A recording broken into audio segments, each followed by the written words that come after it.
Our topic now is good opening preparation. Good opening preparation means when we know everything we play very well, we feel comfortable in there, and most importantly, we try to squeeze as much as we can out of the opening. We try to do the best we can if it takes many, many hours of home preparation. We try to squeeze as much as we can. It's like a poker game. Sometimes you have good hand, sometimes you have bad hand.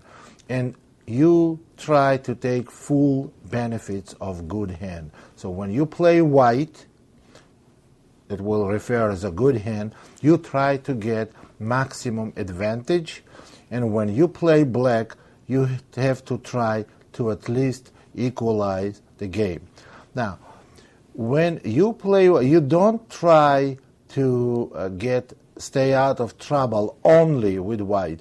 You have to try for initiative, for some concrete kind of advantage, but that requires a lot of work at home. Let's look at some examples. King's Indian, Zemish variation, and a number of years ago, before Zemish variation was updated, Bishop e3, Knight d7 was the main move in this position. So black plays Queen d2, c5, Knight to e2. This was very popular for white. a6, white castles long, Queen a5, King to b1 and b5. Now this is very ambitious way for black to play. They want to try. They are trying to immediately attack white's king and open files on queen side. Obviously, white has to try exactly opposite. They play Knight d5, and here what black is facing now. You see the black's queen is hanging. Now, if black plays queen takes d2, then they will lose the pawn on e7, knight takes e7 check, king h8, and rook takes d2. Now this is just an extra pawn for white. But what I'm trying to show in this position is, suppose black did not play b5, and even after they did play b5, knight d5, let's say, for example, that after queen takes d2, white does not have knight takes e7 check, and they can simply play rook takes d2. Does black want this position to play as after b5? No, this position is approximately equal, maybe slightly better for white. So what black did, they went b5. Of course, they saw knight d5. Actually, the black was dull played with black. It's the first thing that will come to your mind, knight d5 move. And here he immediately answered with knight takes d5. Now this is very, very odd move. Black is sacrificing the queen. Now here is what white can do. White can simply take the queen. That's mainly the variation we will be analyzing, or just to play cd.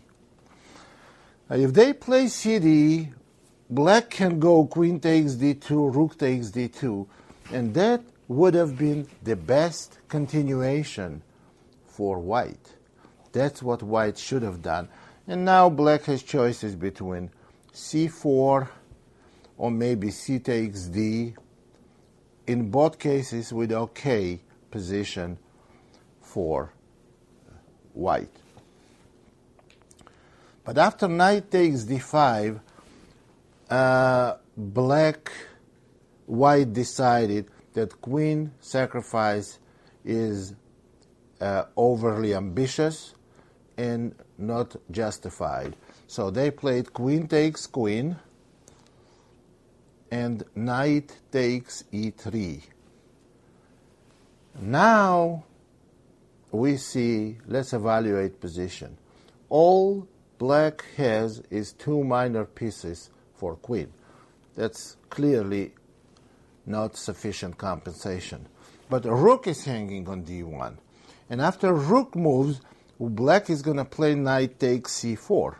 So let's see what happened. Rook c1 and knight takes c4. Here, for the first time, white spent a lot of time in this position, and after long thinking, they played rook takes c4. Now let's assess this position and let's see why white played rook takes c4. And we are talking about grandmaster playing with white. Obviously, white can just simply play queen e1. But then black would play pawn takes pawn on d4. Now black has two minor pieces and two pawns. And that's not all they have. They have a lot more than that. They have this extremely powerful bishop on g7, which may open after d3. They have very strong knight on c4, an outpost on e3 for the knight, and the other knight is coming to c5. Now, if you look unit-wise, that's not why black is not too much material down. Two pawns and two minor pieces. It's white here, I think, simply busted. Well, for instance, if white goes b3, it's hard to tolerate this knight on c4. After b3, there is a possible knight a3 check, and after king b2, maybe b4 move followed by d3 check. It's awful position for white. So what happened? What happened in this position? Knight takes c4, rook takes c4, b takes c, and now white's material advantage is minimal, but their position is terrible. They have undeveloped pieces, and b file is open, overwhelming pressure on b2 square. White is simply lost, and they did lose. So what can we say about this example? This is very ambitious approach by black. When they played b5, that's when they made decision. They will sacrifice the queen. So this position was widely analyzed in those years, and people did not play b5 because they knew that knight d5 is kind of a threat.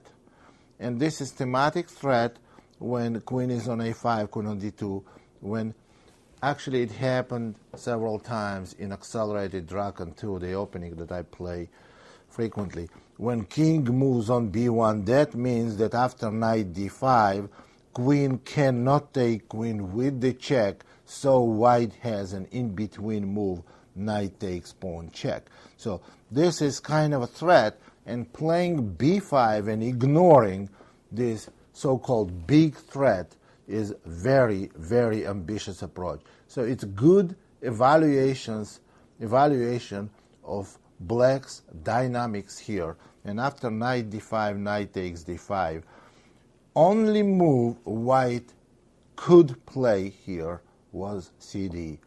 Queen takes a5 is really, really bad. So, and after knight takes e3, I would say here white's position is very bad. So now let's look at different example.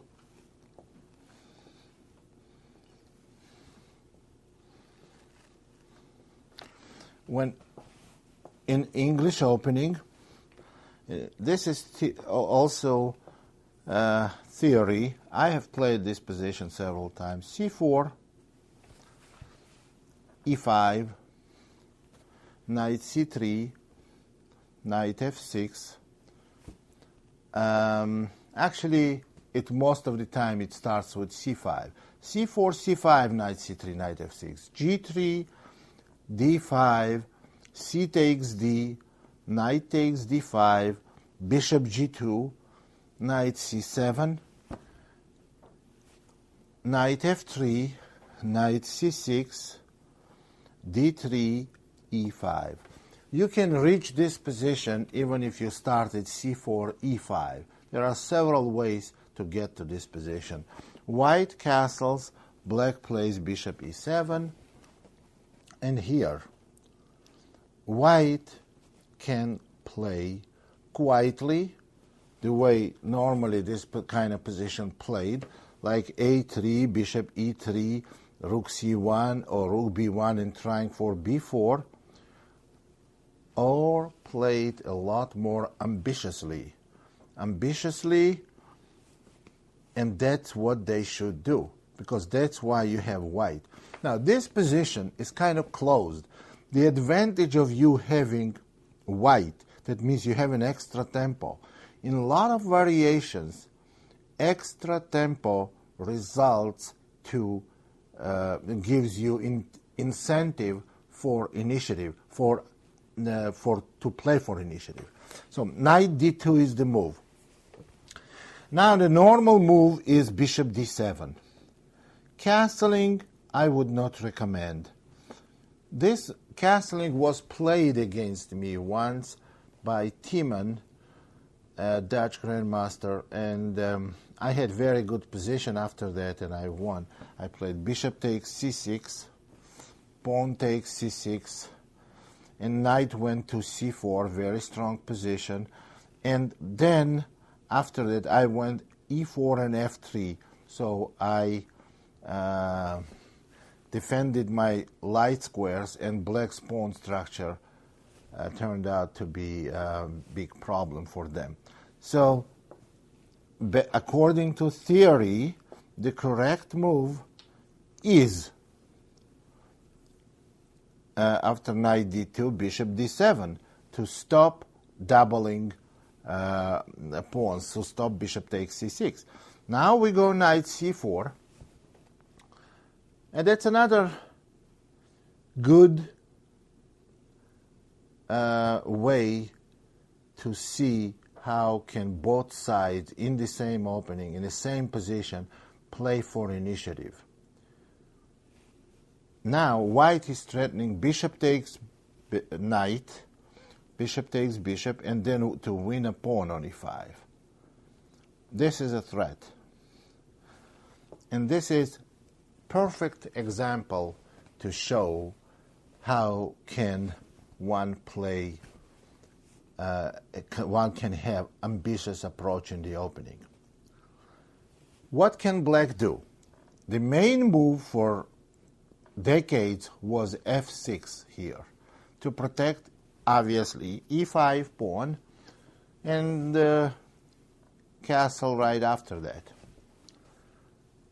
And what happens here, after f6, white finds the way to develop very strong initiative. f4. You see now they're again attacking the e-pawn. And what can black do here? If they play e takes f, that may be very bad for them, because then bishop takes f4, and white has tremendous initiative. Now, if they castle, there may be queen b3. If they don't castle and they play knight e6, maybe knight d6 check. And black's position all of a sudden become very dangerous because all white's pieces are very active.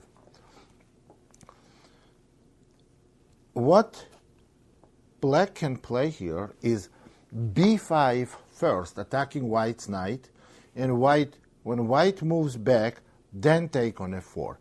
What I mean by that, and on this move, e takes f, g takes f, and then castle. Actually, g takes f is a okay move, and this is the theoretical move, and it says white has some advantage, and I agree with that. But there, I had this position once in a tournament game, and I did not recapture on f4. What I did is I played knight f5. This is even more ambitious move than already ambitious variation, in already ambitious variation. Knight f5 attacking g7 pawn. My idea is to recapture on f4 with a bishop. Of course, bishop takes f5 is not so good because bishop takes c6 check. So, and when black castles, then I can play either knight takes e7, queen takes e7, bishop takes f4, and I have very good position, or even immediate bishop takes f4. And when bishop takes f5, then bishop takes c6.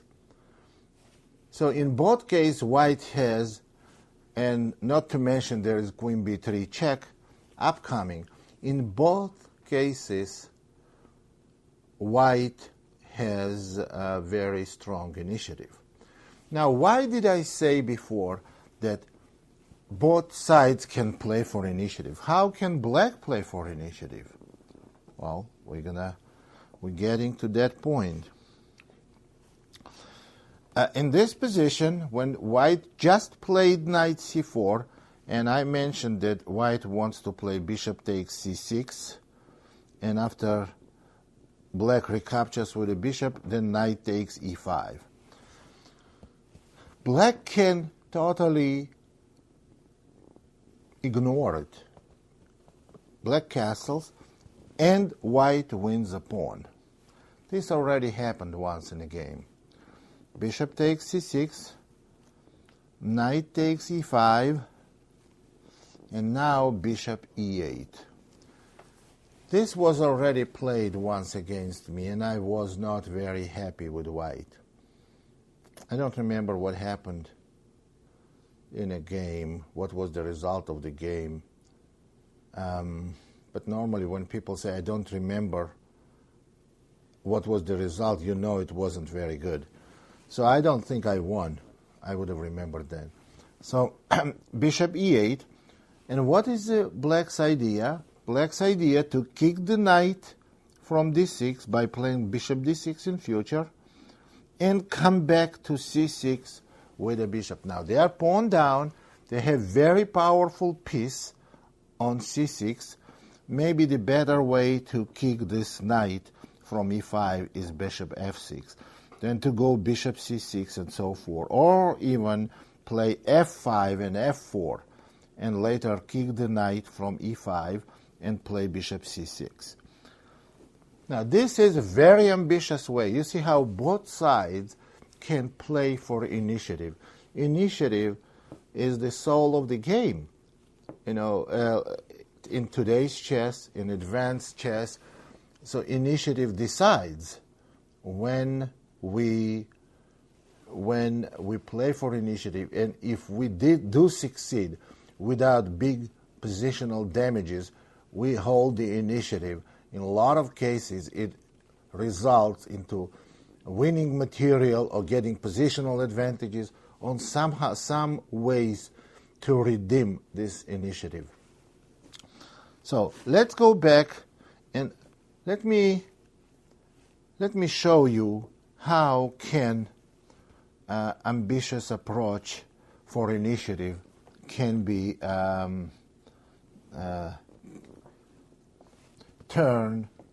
ambitious approach can turn into a very strong attack on the king. e4, e6, d4, d5, very well-known advanced variation of French, and after c5, knight f3. Now, this is not a common move. The common move and the most popular move is c3.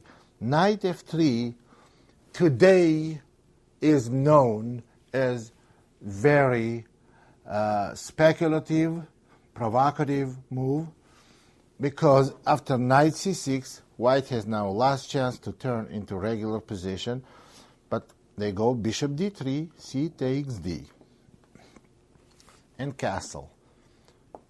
Now, white sacrificed the pawn. Their problem is not the pawn. They are down a pawn, but it's not really a big problem because extra pawn on d4 does not decide this game.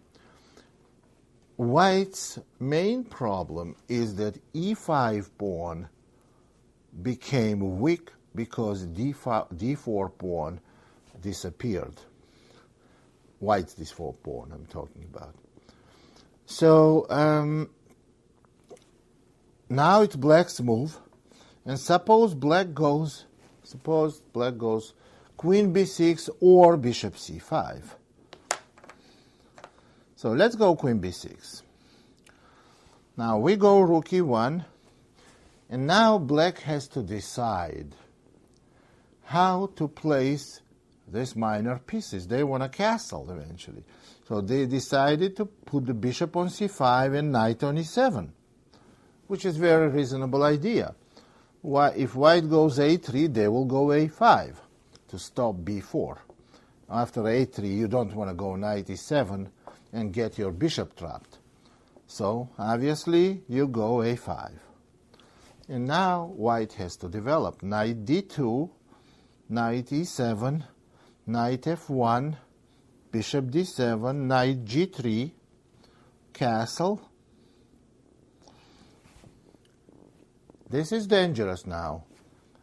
You are not going to see too many people castle because right now white has typical sacrifice. It's a standard sacrifice here, which will win the game in this case. King takes, knight g5, and after king back, queen h5. So before black castles, they will play knight g6. Now this looks perfectly safe for black. They have an extra pawn, their king is safe, and they are about to castle. What's the problem? There is a problem. White played ambitiously. Now let me explain if black just let white do anything they want, and in this case they did, how dangerous it may be, and what should black do not to allow position we have on the board now. Problem with the position we have now is knight h5 move, and when black castles long, here white has deadly combination, deadly shot. It starts with bishop h6 move. Now bishop h6 move in this case is very deadly because if pawn takes on h6, you may say we go knight f6, king h8, and knight takes d7 and fork, and we win material. But let's say for a second that in this position, black's bishop is not on c5.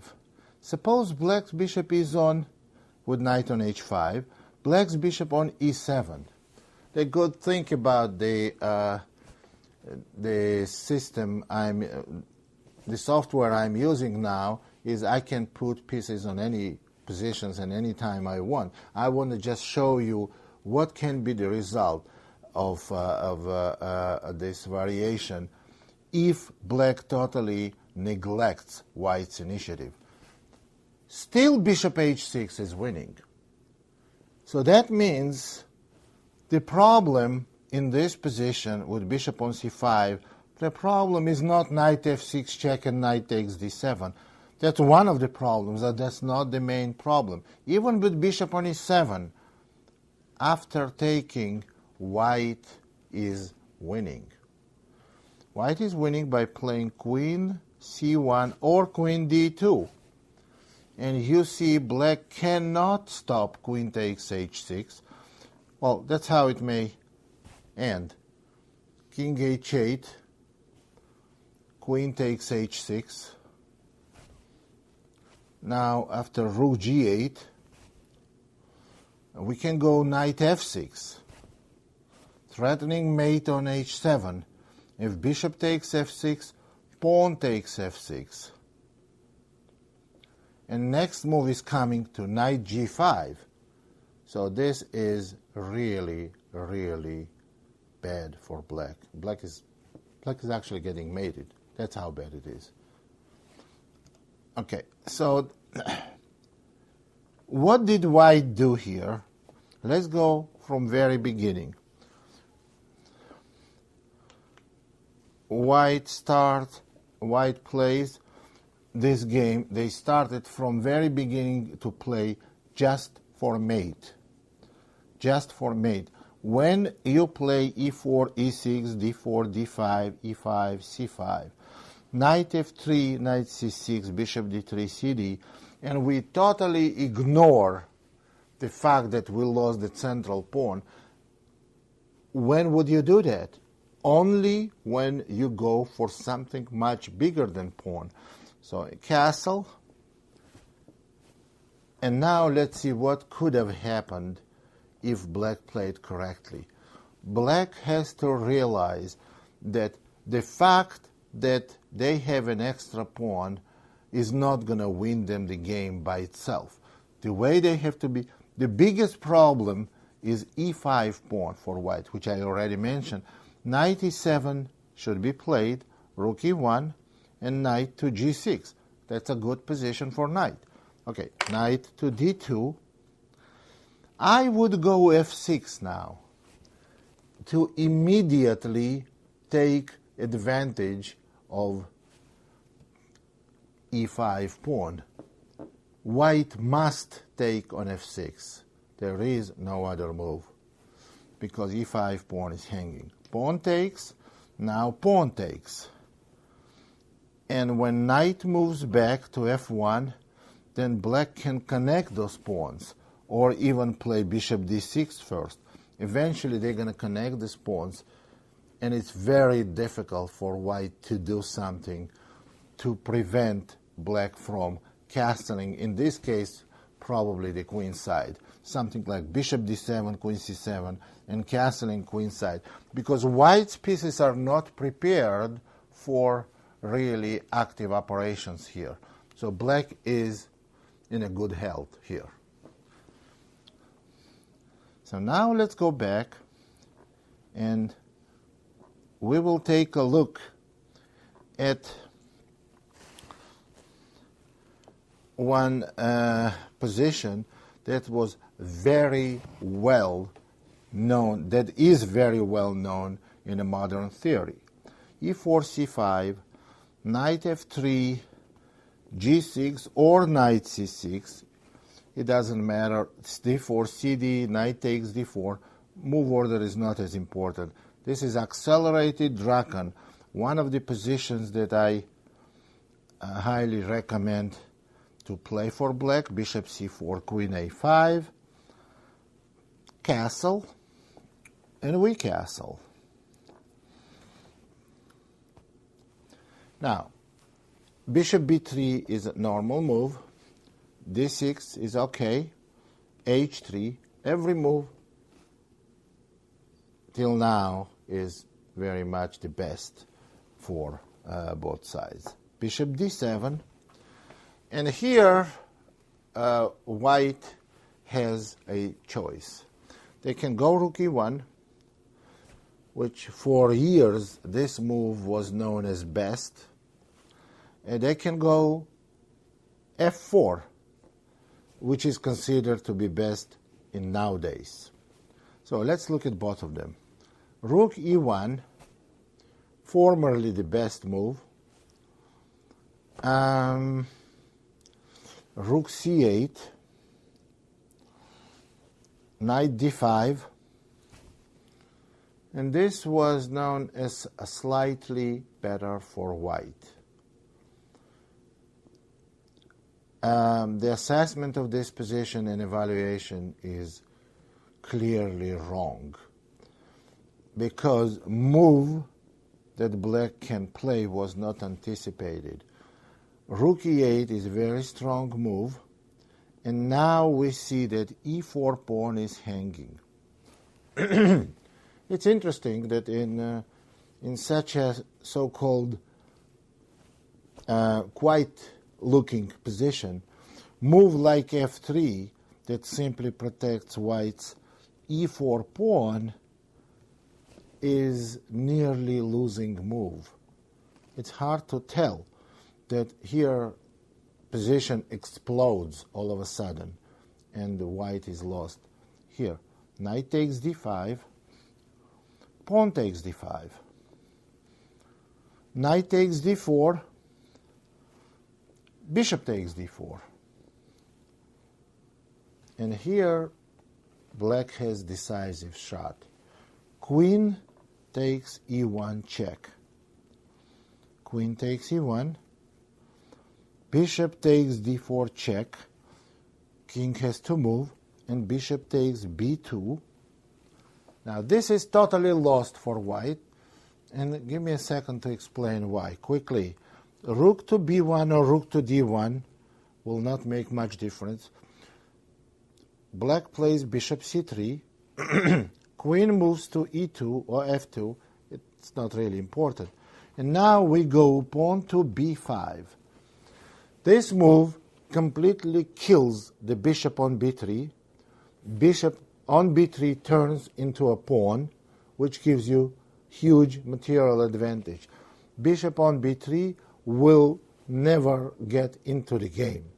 Then you can play, later on you can play king f8 to protect the pawn and free the rook and go rook c8, rook c5, and rook c8, maybe bishop f6, and push the a pawn. Black's position is easily and absolutely winning. Now let's go to the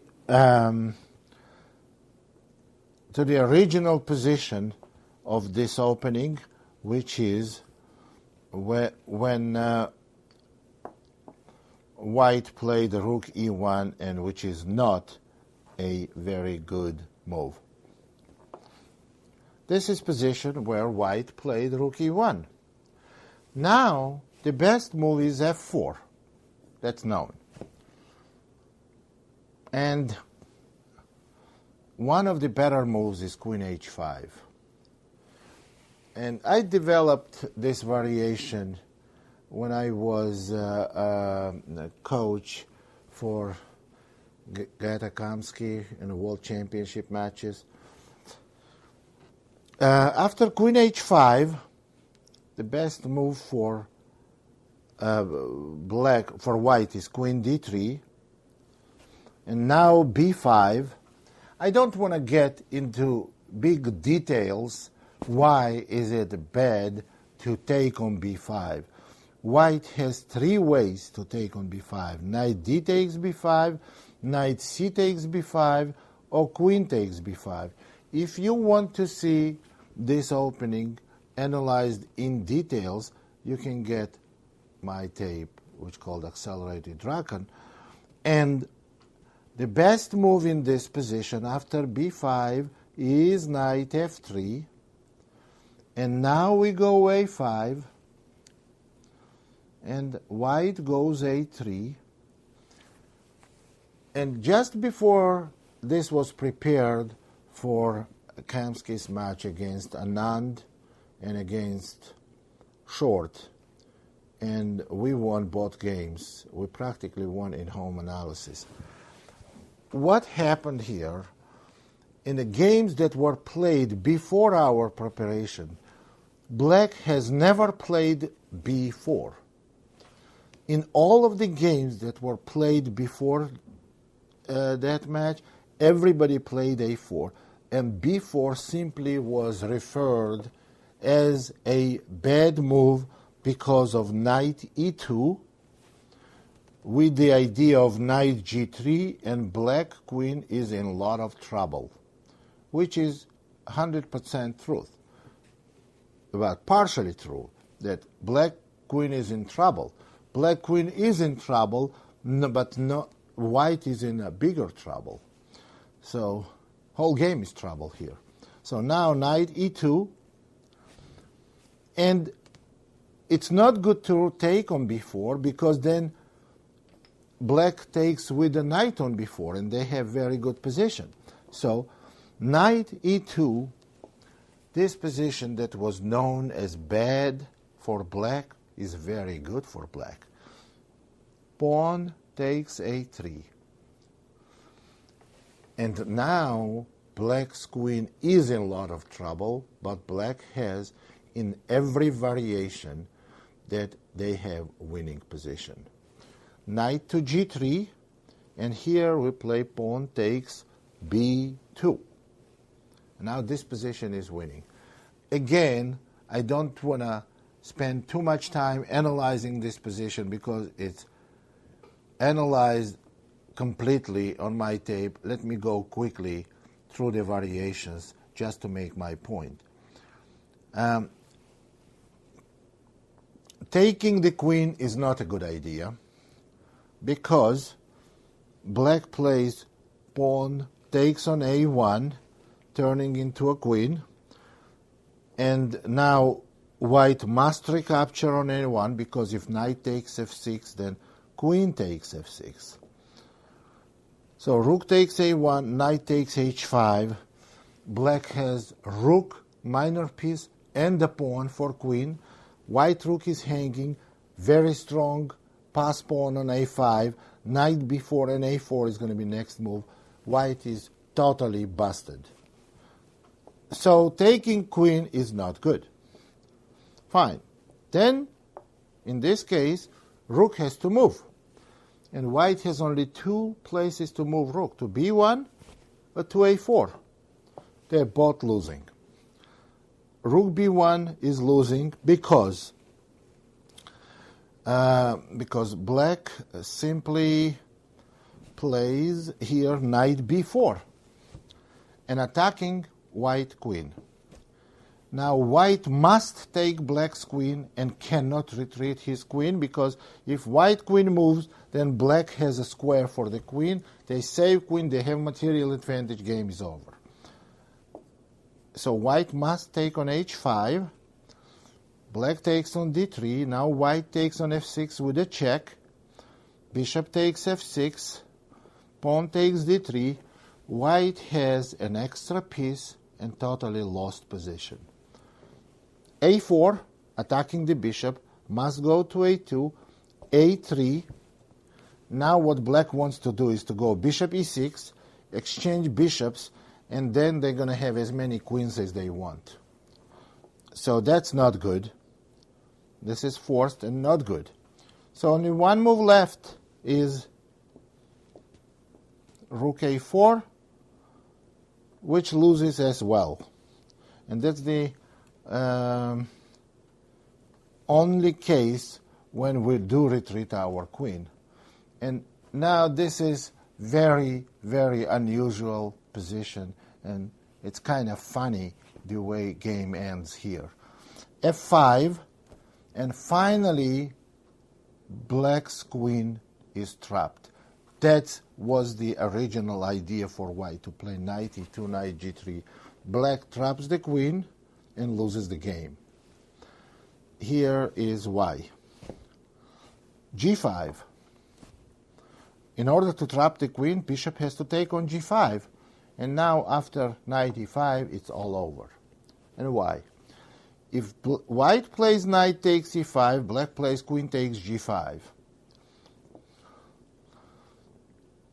So they have to move the queen and protect the bishop. If queen goes to e3, or d2, it doesn't really matter, it's the same thing. Queen e3, knight takes f3. White has pawn on g2, rook on f1, queen on e3. 3 ways to capture, but any way they capture, they lose on the spot. If pawn captures, then we take on h3, and queen is out. If queen captures, we take bishop on g5, and if rook captures, we're going to make another queen on b1. So that's not good. None of these variations are acceptable. And king cannot move either because we're simply going to take this bishop with a queen or with a knight.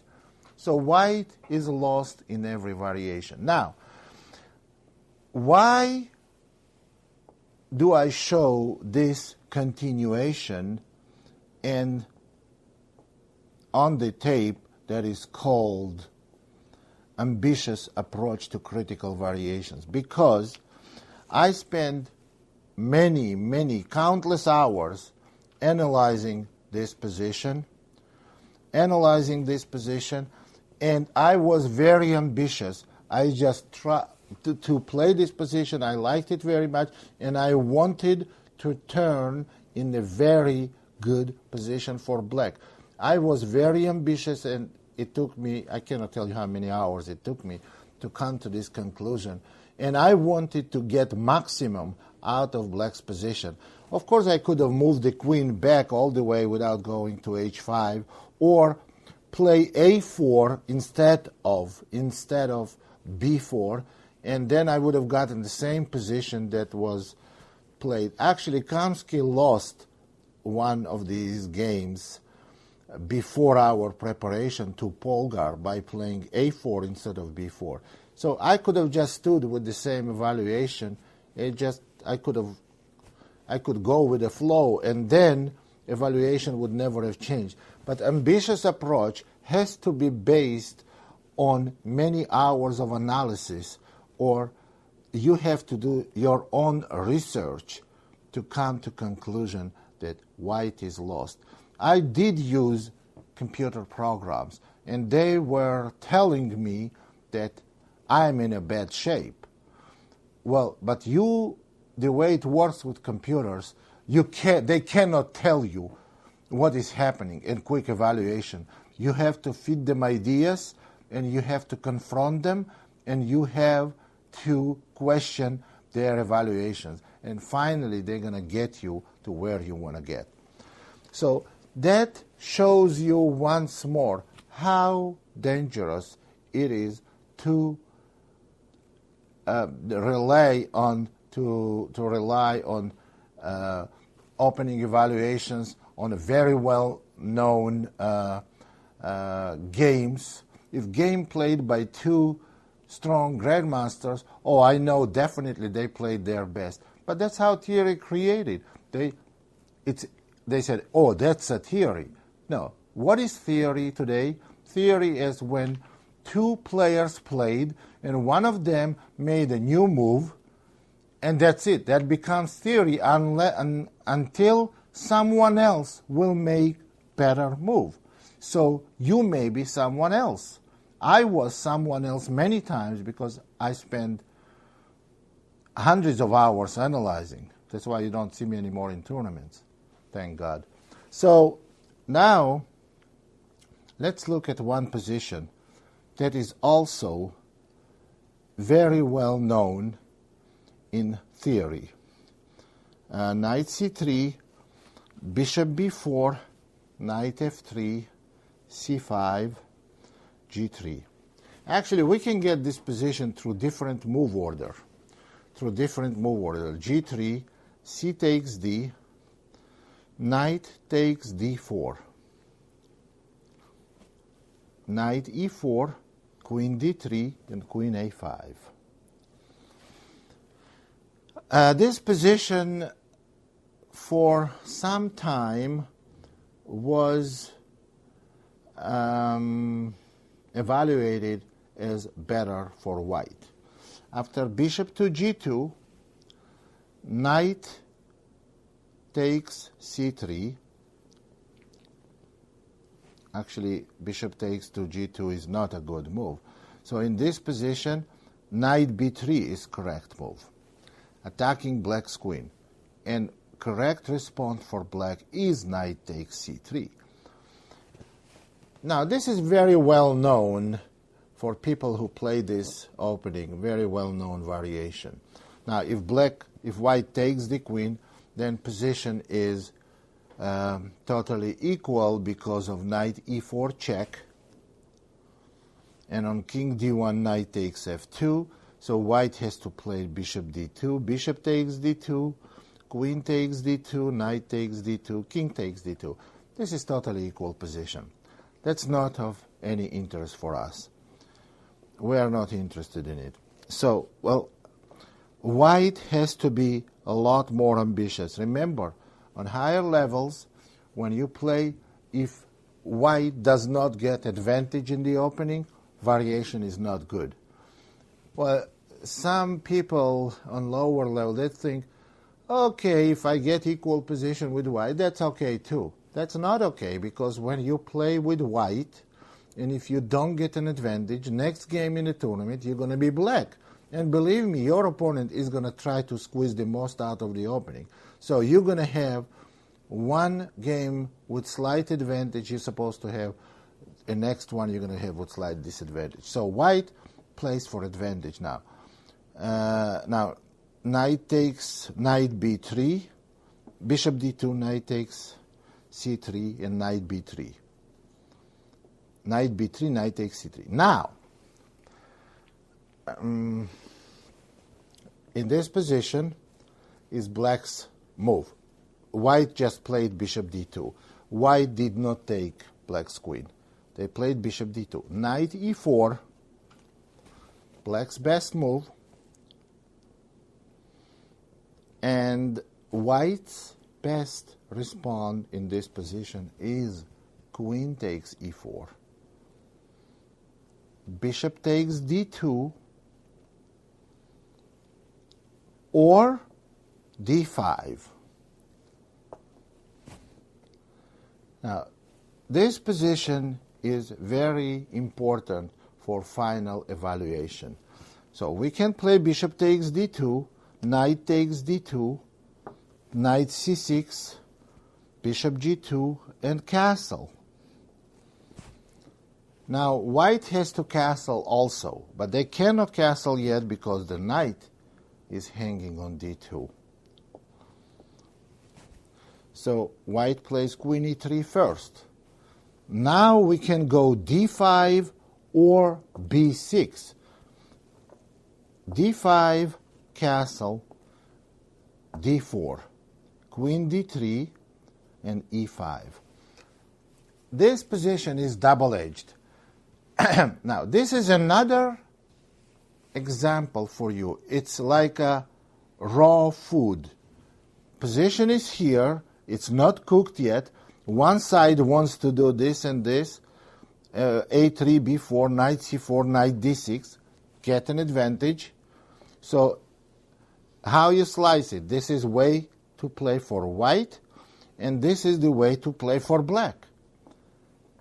Now, it's double-edged position. Now, if you are ambitious, that you really believe that white is better here, you have to work and try to develop it, but try to do the best for black too. This is my next chapter I'm working on, and this is actually very, very interesting position where both sides can develop initiative, very strong initiative. And white has clear plan, and so is black. Now, the execution of this plan and accurate play and precise execution is the secret to the final evaluation of this position. That's the position to start analyzing from. And there are many, many positions, countless positions in chess where you can start analyzing from, and theory is not going to give you all the answers because theory is developing every day. Why don't you become part of it and try to help the theory and try yourself. That's a good way to improve in your become much better player in the opening and much better overall player. Thank you very much.